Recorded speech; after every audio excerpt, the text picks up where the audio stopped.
Hi, welcome to another episode of Tog Talk. My name's Leon, I'm a photographer at Leon Britton Photography in Liverpool. Today, again, I'm chatting with my good friend Bob Foyers from Foyers Photography. Hi, Bob. Hi there, how you doing? You alright? I'm not too bad. What are we talking about today, Bob? Well, basically today we're going to be talking about things that you should do before a headshot, like preparation. So basically having a thought about what you want to get out of your headshots. And one of my main sort of things is that if you work for a company, be on brand. So if you wear a uniform or if you are trying to think of a good explanation. So basically, if you're a company that has a certain colour or an accent colour to their work, well, perhaps we could make the background that colour, or perhaps we could introduce that colour somewhere in the shoot so it stays on brand and stays on topic.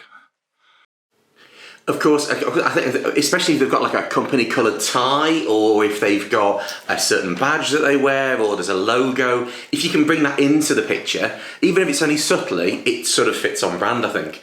The thing as well, we're talking about uniforms, etc. I think as well, people need to plan what they're going to wear. And not turn up with 3 suitcases and a ton of clothes. If you plan beforehand, I know I've got one, I know you've got one on our website where we list some of the ideal things that you should wear for a headshot. But if you plan what you're wearing with the colours of the tops, the jackets, the shirts, the blouse, whichever, as long as you plan it and bring that stuff with you, that's going to reduce the amount of time we spend in the studio going, now let's see what works and what doesn't work and what do you think of wearing next, and eating into your valuable time. It also means that we've already put some work into the sort of look we're going for, and we can pretty much hit the ground running.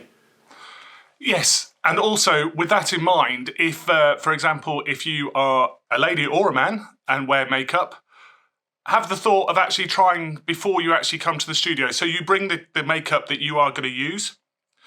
So it's not sort of an afterthought, or it's, oh, bugger, I didn't bring the mascara, or I didn't bring that lipstick with me. It is a couple of days before, even the night before, actually practice what you're going to do. And similarly, if you're going to have your hair cut done, most people like, to look good when they come to, obviously they do want to look good when they come for a headshot, but the biggest thing is also, if you're going to have a haircut, have it a week before. Don't have it the day before. Grow into your haircut. There's nothing worse, and I'm the prime example of it, of actually having a haircut that it looks crap for the first couple of days, but then once you've grown into it, it starts looking better. So don't get your hair cut the day before. Get it done a week before so you know it's good. Bob, seriously, I will tell you this. I've had people that go and get their hair cut on the way to the photo shoot. So they'll turn up at the studio and they'll think, yeah, well, they got rid of all the hair and all the bits there. But what people forget is that when we're doing a basic retouch on a headshot, we're zooming in so that your eye and the area around your eye is potentially 30, 40 inches wide. Any random hairs you'll see, and the amount of hairs that congregate around the ears that we end up having to spend extra time photoshopping and getting rid of, which it's easier if you're going to get your hair cut. Don't do it on the day of your shoot. Do it significantly before, a couple of days, that, or as you said before, Bob, maybe a week, to give you a chance to grow into it, so then it looks a bit more natural. The other thing... Well, I was going to say also, Leon, isn't it similarly with the outfit? Yeah, definitely, yeah. Make sure it fits. So if I've had it in the studio where people have gone, and I've gone out and I've bought myself a lovely carnation coloured jacket to go with this lovely shirt, and then they're doing it, it's like, oh, it doesn't fit. Oh, well, I thought it was going to fit. Yeah, try your gear on. It's literally going to take you 2 seconds before you get this. So that when you do turn at the studio, it's right, I'm wearing this, I'm wearing this, I'm wearing this, and there's no feeling bad about something, there's no pressure, and we can just get on with your shoots, which is, we want to get the best pictures of you possible, and if you're stressing about what you're wearing, that's going to take away from a little bit of the look that we're trying to get across. I think as well as another thing when it comes to preparation, the night before, really, the night before, get some sleep, drink some water, lay off the alcohol, only because a night on the ale, whatever your tipple of fancy may be, that's fine, but if you really go to town the night before and then turn up to your shoot, you're going to look bedraggled, you're going to look pale, you're going to look like you've had no sleep. It's going to mean that your pictures aren't going to give the best representation of you, and I think We want to give that best version of you, the fully refreshed, the fully all geared up and ready to do whatever you're trying to achieve for that day in that single image. And I don't think you can do it unless you've had plenty of sleep and not a lot of alcohol. What do you think, Bob? Well, I've often said to my customers, consider it like a job interview. If you were going to come up to a job interview, you would take it quite seriously and turn up and obviously not go out drinking the night before or coming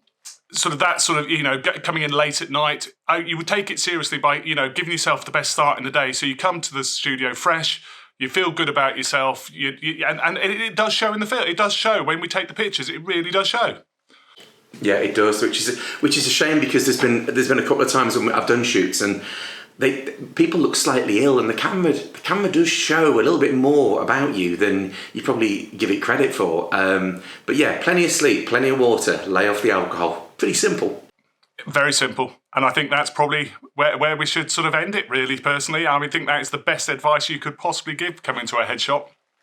Tell you what, there's one thing I would probably throw in, just to throw in, having your eyebrows done, Bob. What's your thoughts on people having their eyebrows done? Yes, no, I that is so true. I certainly know that I've had clients turned up and they've had the like you say with the haircut, they've had the eyebrow done before they've actually turned up. And the only problem is that redness that comes from it is so hard to sort of remove later on. And it's such a visual thing. Because we are looking at people's faces, it's the biggest part of it is people do see these things. And also because we shoot tethered, as we said before in the previous ones, that obviously on the big screen, obviously when these pictures come in, the customers notice this and they suddenly feel quite self-conscious. So give yourself a head start and have these things done. If you're going to have your eyebrows done, men or women, have them done a couple of days before. Just, give yourself a bit of breathing room. And if there's any redness or anything like that, it'll all be gone by when you come to your headshot shoot. So I think that's... Anything else? Not that I can think of today, Bob. Brilliant, Leon. Right, well then, this has been great. And obviously, hopefully we'll see you next week when we do another one. And we'll come up with some more frequently asked questions that we get by our customers. Thank you, Leon.